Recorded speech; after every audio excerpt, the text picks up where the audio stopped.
네, 방구석 철학자의 밤 베이스먼트 필로소퍼스 나이트. 오늘은 죽음, 네, 데스에서 에, 이제 영감을 받고 챗 GPT님한테 철학적 사유와 아포리즘을 알려달라고 답변을 했습니다. 그래서 여전히 이 컨텐츠의 지분은 챗 GPT에게 있죠. 그래서 카피라이트는 그에게 있습니다. 아무튼 죽음에 대한 주제로 철학적 사유를 하기 위해서 방구석 철학자의 밤을 진행하도록 하겠습니다. 그리고 이제 곁다리로 책 먹방 NASMR 셀리 케이건의 데스 죽음이란 무엇인가도 곁다리로 넣겠습니다. 이게 제가 단독으로 다루기에는 이해도가 많이 부족했던 책이자 오디오북이어서 음, 오디오북도 듣고 책도 읽었지만 어렵더라고요, 여전히. 이걸 이제 12년 전에 죽음이란 무엇인가라는 책을 처음 이제 접했어요. 당시 이제 2013년도더라고요. 제가 밀리의 서재에서 이게 보니까 10주년 기념판 해가지고 보니까 23년도 2월 24일인 걸 보니까 그때 당시 이제 마이클 샌델의 정의란 무엇인가가 이제 선풍적인 인기를 끄니까 이제 그 마이클 샌델 강의만큼이나 뭐 그 당시 뭐 그때도 유명했어. 무슨 예일대 명강의 해가지고 셀리 케이건의 이제 데스 해가지고 3대 명강의 중 하나라고 하더라고요. 뭐 하버드 예일 뭐 어쩌고 해가지고 뭐 하나하나의 명강이 뭔지 모르겠지만 마케팅을 약간 그쪽으로 한 이유는 이제 마이클 샌델처럼 좀 팔리길 바랐겠지만 제가 봤을 때는 그때 내가 읽고 나서 바로 이제 딴 사람 줬습니다. 그러니까 다시 읽어봐야 이해가 안 될 딱 수준의 책이더라고요. 와, 상당히 어렵고 고도로 예, 좀 독해력이 좀 높아야 이거를 읽을 수 있거나 아니면 굉장히 쪼개서 읽어야지 진짜 막 공부하듯이 읽어야 아마 이해할 수 있지 않나 그 정도 생각이 들더라고요. 그린 부분이 있고 이제 밀리에서 전자책이랑 오디오북이 있길래 한번 재도전을 했죠. 아마 그냥 전자책만 있었으면은 아마 안 읽었을 텐데 한번 오디오북으로 들으면 어떨지 해봐서 했는데 네 일단 귀로 읽고 책을 먹었죠. 아 이제 그래도 어렵더라고요. 그나마 이제 그러니까 책에 대한 내용을 이해했다고 보긴 좀 어렵지만 이제 셀리 케이건이라는 철학자가 어떤 죽음을 다루려고 할 때 거의 고도로 집중한 그의 어떤 논리 체계 이게 마치 철학인가 과학인가 수학인가 일종의 사고 실험을 보는 느낌이 들었어요. 그러니까 가정을 두고 전제를 하고 그게 왜 틀린지 혹은 맞은지 이게 어떤 전제에 있는지 이런 것들이 난립하다 보니까 물론 그의 어떤 어 철학적인 논리 체계가 난해했어요. 저한테는 난해했는데 굉장히 체계적으로 정리해 나가는 그런 과정이었습니다. 그러니까 뭔가 어떤 죽음을 마치 그 죽음이란 주제를 일종의 어떤 뭐 방어라고 보면은 뭐 다 아니면 참치 뭐 다랑어라는 걸 보면 굉장히 이제 솜씨 좋은 음, 요리사 횟집 요리사가 해체하는 그런 느낌이 들었습니다. 진짜 거의 뼈와 살을 발라내는 그렇게 정교하게 거의 예리할 정도로 발라내는 그런 종류의 책이라서 이런 책은 특히 오디오북 뭐 이런 책들은 굉장히 피로감이 크고 어쨌든 제 머리에 죽음이란 것을 굉장히 클리어하게 만들었습니다. 여기서 말하는 클리어는 어떤 죽음을 뭔가 명징하게 깨달았다는 느낌이 아니라 진짜 완전 제로 베이스로 만들어준 느낌. 그러니까 죽음을 좀 감상적으로 생각했다거나 뭐 그런 식으로 생각하는 게 아니라 진짜 완전히 파고 들어가지고 다시 한번 도화지처럼 만들어서 죽음을 좀 철학적인 다른 철학자들의 어떤 아포리즘이 어떤 게 있는지를 생각해주게 만든 책이었습니다. 뭐 자세한 내용은 뭐 관심이 있다면 읽어보는 게 좋을 것 같고요. 오늘 다룰 내용은 죽음이란 주제로 이제 다른 철학적 사유를 아포리즘들을 이제 찾아보려고 다룬 시간입니다. 일단 제일 먼저 나오는 이제 몽테뉴의 아포리즘입니다. 어, to philosophize, to learn how to die. 철학하는 것은 죽음을 연습하는 것이다. 필로소피자이즈라는 표현을 쓰네요. 예. 근데 죽음에 대해서 만약에 철학적인 사유를 배제한다면 평소에는 막연한 생각이라던가 뭐 부정적이거나 아니면 불안함, 뭐 두려움을 이런 것들을 느끼겠죠. 죽음을 뭔가 아니면 뭐 체념한다던가 이런 여러 가지 이런 뭉게구름 같은 생각들을 어떤 철학이라는 키워드로 정리를 한다는 거는 되게 중요한 사실이죠. 그러니까 이제 나에게 가지고 있던 죽음에 대한 모호한 견해들을 뚜렷하게 이제 본인의 어떤 철학적인 훈련도 중요하겠지만 보통 철학은 어떤 과거에 혹은 고대 뭐 인생의 선배 혹은 멘토 같은 그런 현인들의 발자취에서 죽음을 배우게 되는 거죠. 철학이라는 것 자체가 어떤 옛 현인들의 남긴 말이나 이런 것 아포리즘을 다시 재학습을 통해서 실제 철학자들은 뭐 몽테뉴 같은 철학자들은 실제로 자기만의 철학적인 사유를 토대로 또 다른 아포리즘을 만들고 저는 이제 방구석에서 그걸 체득하는 거죠. 그래서 그런 발자취들을 통해서 그들이 남긴 아포리즘, 철학이란 교보제를 사용해서 우리가 이제 죽음을 연습하는 부분이 될 수가 있는 거라고 볼 수가 있겠네요. 그다음에 이제 에피쿠로스가 남긴 표현인 아포리즘인데요.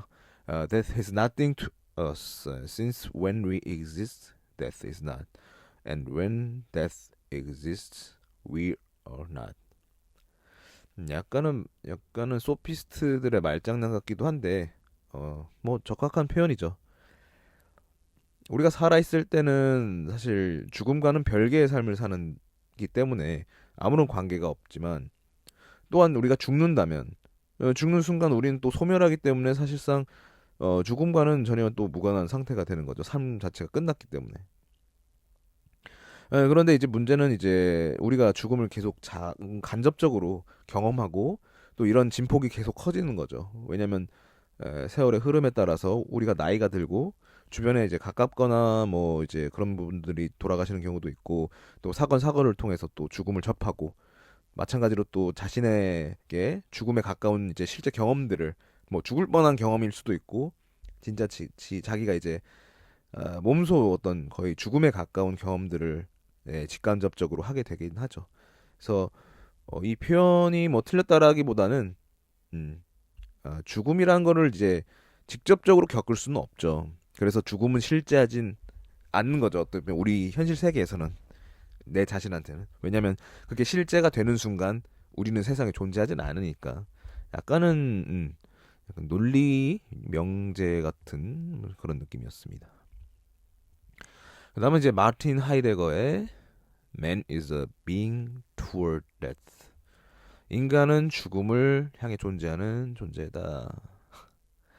마틴 하이데거는 워낙 저는 이분이 시인 같아요. 그러니까 시인 같은 그러니까 개념어들을 자기만의 어떤 수수께끼 같은 표현으로 수수께끼라고 표현하면 좀 그렇긴 하죠. 그러니까 자기만의 언어로 바꾸는 노력을 많이 하신 분이죠.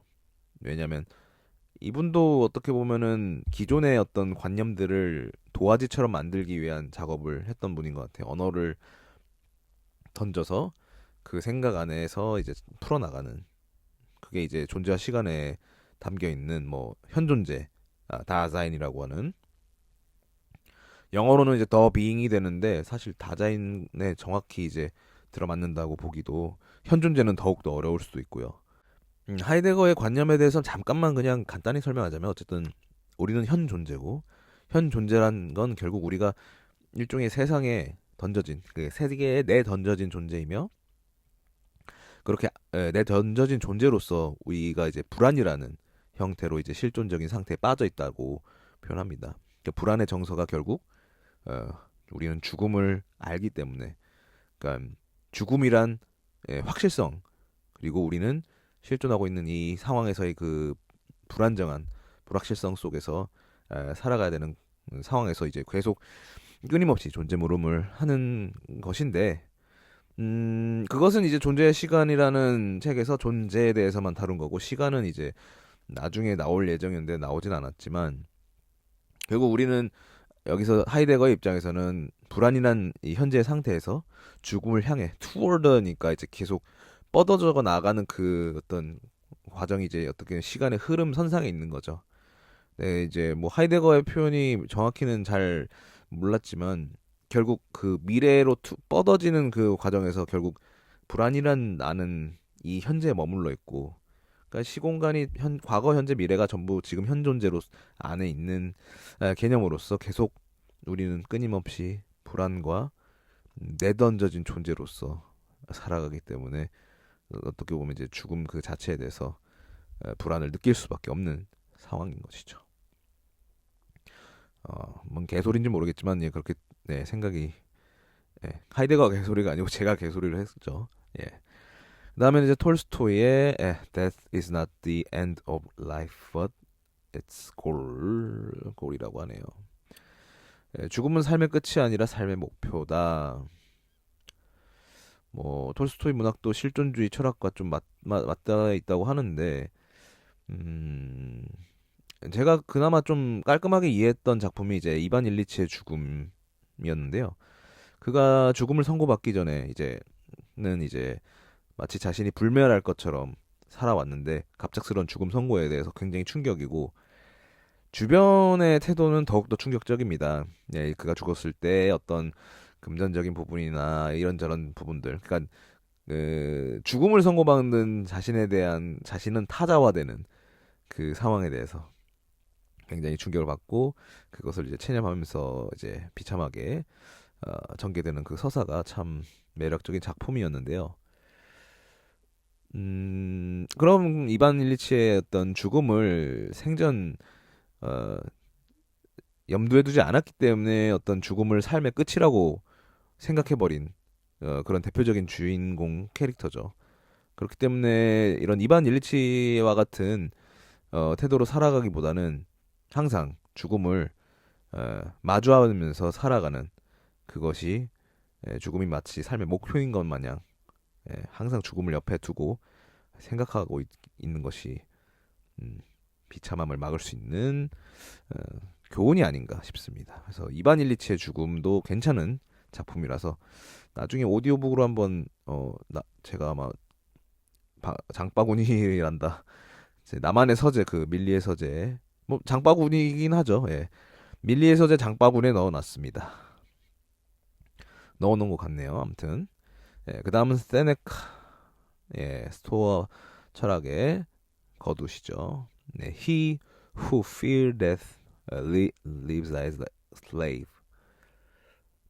자신의 죽음을 두려워하는 자는 노예처럼 산다. 인간은 어차피 언제 죽는지 모르고 또 어쩌면 죽음보다 못한 말년이 기다릴 수도 있죠. 그래서 이런 생각을 하다 보면은 사실 이제 우리는 기대 수명이 늘어나다 보니까 늘어난 만큼 더 죽음이 두려워서 현재의 삶을 망치는 사람들이 꽤 많은 것 같아요. 예전에는 기대 수명이 짧던 시절에는 한 이쯤 되면 살 만큼 살았다 이런 게 있는데 이제 기대 수명이 갑작스럽게 늘어나다 보니까 요즘은 얼만큼 산다더라. 요즘은 얼만큼 더 산다더라. 요번에 보니까 그분들도 이렇게 사는데 나도 이 정도는 살겠지. 그러니까 되게 죽음을 먼 나라 이웃 나라 이렇게 이야기처럼 생각하는 경우도 있고 오래 살 거라는 확신 때문에 더 열심히 사는 경우도 있지만 어떠면 이제 자신이 이제 건강을 잃어가는 그런 징후들을 통해서 혹시나 싶다 보니까 죽음을 지연시키기 위해 혹은 회피하기 위해서 굉장히 이제 어, 그런 것들을 통해서 좀 현재를 망치는 그러니까 그 죽음을 피하거나 지연시키기 위한 그 집착으로 인해서 오히려 이제 죽음의 노예가 되는 그런 인생을 살 수도 있다라는 부분을 생각해 볼 수가 있는 것 같습니다. 그 다음은 이제 그냥 스토아파에서 누군가 했던 말이라고 합니다.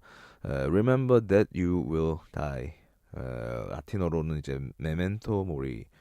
더글로리에서 나온 그 뭐냐 지금 타투 문신 죄송합니다. 문신으로 유명하죠. 그때 당시에 메멘토 모리. 저는 이 말도 뭐 어울릴지 모르겠지만 그 왕자의 게임에 나오는 그 발라모글리스 인간은 모두 죽는다.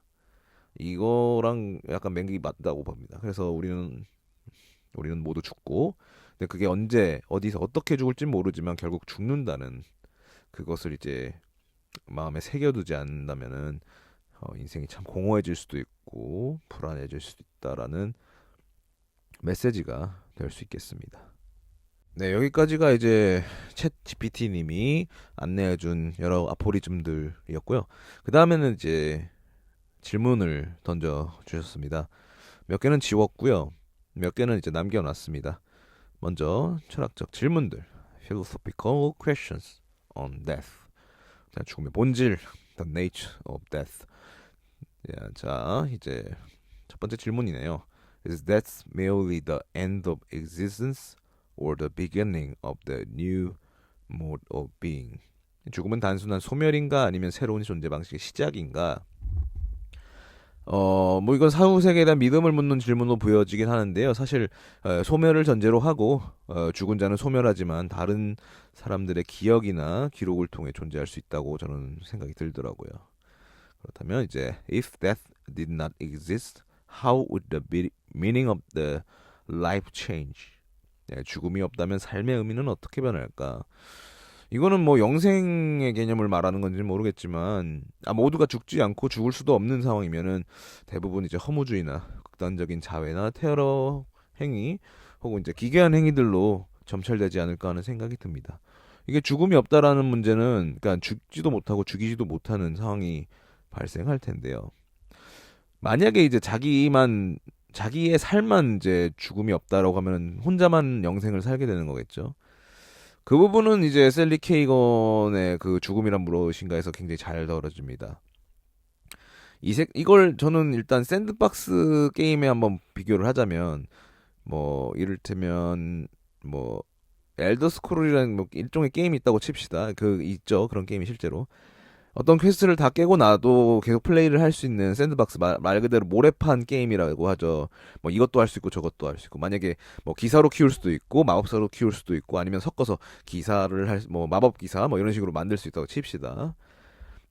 그런데 이제 그런 걸 다양하게 할 수도 있고 뭐 요일별로 할 수도 있고 아니면 영생이니까 100년간은 이렇게 뭐 기사로 지내면서 고도로 발달한 세상에서 가장 뭐 최강자가 될 수도 있고 아니면 다시 다른 100년은 최강의 마법사 뭐 이런 식으로 계속 100년, 100년, 100년 혹은 1000년, 1000년, 1000년 이렇게 해도 영생이니까 무제한이라서 아무리 다양화를 시켜도 아무리 깊이 있게 뭐 한다고 치더라도 결국 허무함 부질없음에 빠질 수밖에 없는 거죠. 그러니까 우리가 삶이 참 소중하다는 거는 끝이 있기 때문이라는 말이 결국 영생을 가정했을 때 이거는 셀리 케이건의 책을 읽었을 때 그 영생 파트를 보면 되게 재밌어요. 그거는 그냥 샌드박스 게임 하다가 질리는 거랑 좀 비슷한 것 같은 느낌이 들더라고요. 처음에는 그 자유도가 높으니까 자유도를 이해하게 돼가지고 오랜 플레잉 타임이 길어지다 보면은 정말 이제 독특하고 기상천외한 플레이들이 나오지만 그거는 어쨌든 다음 후속작이 나오고 다음 타이틀이 나오기까지의 재미를 느끼는 거지. 그 한 가지 게임을 뭐 죽을 때까지 뭐 100년 이상 할 수 있는 건 아니지 않습니까? 우리가 끽해봐야 그 자유도가 높은 게임도 수명이 있는데 그렇게 보면은 이해가 좀 될 수 있을 거라 봅니다. 그 다음은 이제 Are humans are the only beings aware of their own death? If so, how does that shape our existence? 인간만이 죽음을 자각하는 존재인가? 만약 그렇다면 그것이 우리 삶에 어떤 의미를 부여하는가? 근데 사실 동물들도 본능적으로 자기가 죽을 걸 알면은 일부러 가족들을 피해가거나 본인이 이제 뭐 고개를 그쪽으로 한다는 그런 말들이 있죠. 본능적으로 본인들의 죽음을 자각하는 것 같아요. 다만 이제 인간은 학습을 통해서 좀 더 많이 하는 거죠. 그 동물들은 이제 본인이 이제 본능적으로 이제 몸이 이제 곧 죽을 것을 느껴지는 그런 것들을 파악하는 거고 우리는 이미 학습할 수가 있는 거죠. 어렸을 때부터 인간은 죽는다 뭐 이런 식으로. 근데 저는 여기서 한 가지는 오히려 죽음을 이해하는 방식을 알아두는 게 카미의 이 방에 담긴 철학적 메시지를 좋아하는데요. 그러니까 마치 우리는 인생의 부조리함을 에, 겪었을 때 살아가는 태도를 약간 그 사형 선고를 받은 그 사형이 이제 집행될 날짜를 받은 사형 기결수라고 생각하면서 살아가야 된다라고 표현을 하더라고요. 그게 일종의 메시지인 거죠. 결국 그 이방인은 작품에서의 메루소도 자신이 어떤 이제 죽음이 결정된 순간, 죽을 날이 이제 결정된 순간에 이제 마지막에 어떤 신부, 종교를 가진 신부 앞에서 자신의 겪었던 순간의 감정에 대해서 쏟아내는 그 과정, 거기서 오히려 후련함을 느낄 수 있었던 부분. 그래서 그런 부분들을 생각하면서 죽음을 우리가 미리 알 수 있고 미리 인지할 수 있다는 그거에 대해서 굉장히 이제 소중하게 생각해야 되는 건 맞는 것 같습니다. 네, 그 다음은 이제 죽음과 윤리, 이제 Death and Ethics. 여기서 갑자기 안락사는 인간의 존엄성을 존중하는 행위인가 아니면 인간의 생명의 침해인가? 이거 못 읽겠는 이게 is euthanasia respect for human dignity or violation of human life. 제가 안락사를 영어로 못 읽고 있네요. 유드라시아. 예, 안락사는 저는 이제 긍정하는 부분인데요. 사실 제가 이제 요양보호사로도 일을 했었어가지고 어떤 인간의 존엄성을 해칠 만큼 생명권을 지켜야 하는가? 아니, 진짜 진짜 말 그대로 진짜 목숨만 부지하고 있는 상황에서 그 끈을 잡고 있는 거는 그 자기가 자기 자신에 대한 상황이 인지되지 않는 상태로 남아 있는 그 본인 스스로에게도 마찬가지지만 그 주변을 바라보고 있는 주변 사람들 입장에서도 굉장히 괴로운 일이죠. 가족들, 그 사람을 돌봐주는 사람들 모두에게 영향을 줍니다. 그래서 가족뿐만이 아니고 호스티스 병동의 출신의 어떤 한 간호사, 유명 간호사가 스스로한테 안락사를 이제 하기로 그렇게 결정한 경우도 책으로 나온 적이 있는 걸 봤었습니다. 그만큼 좀 많이 저는 동의하는 편이죠. 그래서 과연 이제 인간의 존엄함보다 생명권을 침해하라는 그런 가치를 지키는 게 맞을까라는 생각에 대해서는 저는 동의하지 않는 좀 관점이 있습니다. 그다음에 이제 as the death penalty a legitimate execution of justice or state sanctioned murder. 사형제는 이제 정당한 정실현인가 국가가 허락한 살인인가. 이 부분을 떠나서 사형제도는 이제 범죄자나 국가에게 크게 효율적이지 않은 시스템이 되어버렸어요. 그러니까 예전에는 뭐 고대나 중세나 혹은 뭐 정근대 사회에서는 범죄자를 처형하는 방식이 대중들을 좀 계도하는, 그냥 범죄를 저지르면 죽을 수도 있겠구라는 그런 강렬한 메시지도 되고, 그런 저런 사형수는 죽어야 되라는 그런 어떤 결집시키는 요소도 되는데요. 뭐 공포도 될 수 있고 광기도 될 수 있는 건데 이제는 좀 효율성이 많이 떨어져 있는 상태죠. 이제 뭐 효율성이라는 측면만 따져서 좀 그렇다면 이제 사형수의 어떤 범죄로 인해 고통받는 유가족들을 생각한다면은 그러한 범죄자, 그러한 살인자는 당연히 세상에서 사라지는 게 그들이 원하는 바일 수도 있겠지만 참 고통스러운 것은 그가 죽어도 희생자들이 돌아오진 못한다는 거죠. 그래서 사용제도를 참 유지하는 것보다는 그들을 가석방 없는 종신형 그렇게 막 하는 게 맞는 것 같습니다. 물론 비용 면에서 참 그런 게 있는데요. 사실 근데 사형제도도 비용이 그렇게 생각보다 안 들어가는 게 아닙니다. 치러지는 부분도 있고 또 그거를 집행하는 사람들 입장에서의 어떤 심리적인 문제도 있고 여러 가지로 복잡한 계산법이 들어가면 그렇게 뭐 종신형보다 뭐 저렴하게 사람 죽으면 끝나는 게 아니기 때문에 그렇습니다. Is it morally desirable not to fear death? 죽음을 두려워하지 않는 것이 도덕적으로 바람직한 태도인가? 자, 죽음을 두려워하는 거는 저는 중요한 요소인데 두려워하지 않는 상태는 굉장히 위험하죠. 보통 종교나 이데올로기에 이제 강하게 전도된 케이스의 인물들이 비도덕적인 행동을 하죠. 종교적 극단주의로 인한 테러리즘이나 이데올로기를 위해서 이제 국가나 정보 요인에게 테러를 가능한 케이스가 그렇게 되겠죠.